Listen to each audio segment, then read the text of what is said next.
So Ryan, tell me then about the survey you've done. You've surveyed 20,000 people, I believe. And how are people feeling at the moment? Are they desperate to get away somewhere? Yes, they are. I think that's the one headline that comes through most strongly from the research, that desire to travel is as strong as ever. So 95% of travelers are spending time looking for holiday inspiration, even with the precautions that are in place at the moment. And actually 42% want to travel even more than they did pre-COVID to make up for lost time. So I think speaking to my own friends and family, they know where they want to go. They've got ideas for the next 3 or 4 holidays in advance, but they're just waiting for the green light.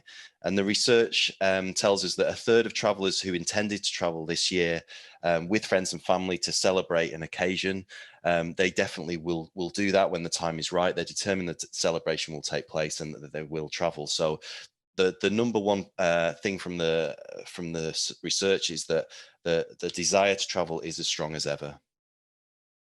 Really? And where are people keen to travel to? Is it far-flung places or places closer to home? Well, a little bit closer to home, I would say. That's definitely the trend for the foreseeable future. We've called that trend familiarists, not tourists. It's about staycations, people sticking to areas, local areas rather than going abroad, especially with the restrictions in place.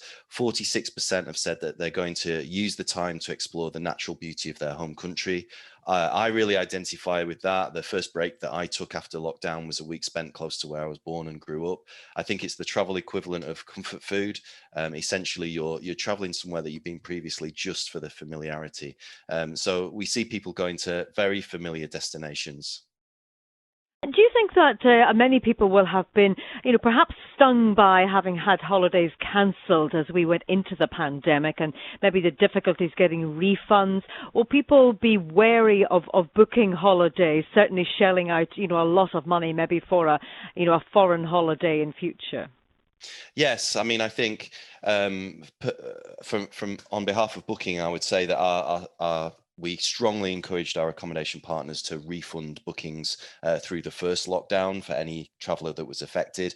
It's a little bit different now. I think that everybody has the awareness of what's going on and what the restrictions are and what could happen. So our strongest advice to our customers is to book something flexible, something that you can get a full refund on if you change plans or if you change your plans or if restrictions come into place and you can't travel. So that would be definitely the strongest advice that we give: book something flexible.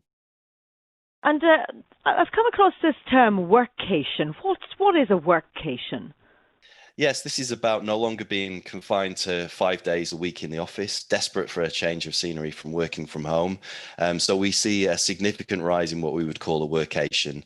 A third of those travelers researched say that they're going to consider booking somewhere to stay in order just to work from a different destination. Certainly, that's something that I did in the summer. I went to the Highlands, and instead of booking for 7 nights, I booked for 10 and worked for 2 or 3 days remotely.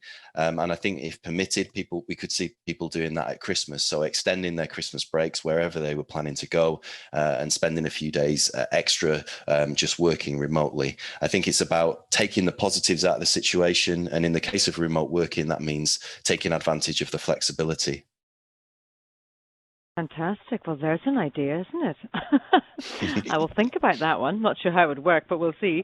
Thank you very much, Ryan. Good to talk to you. Thanks. Thank you.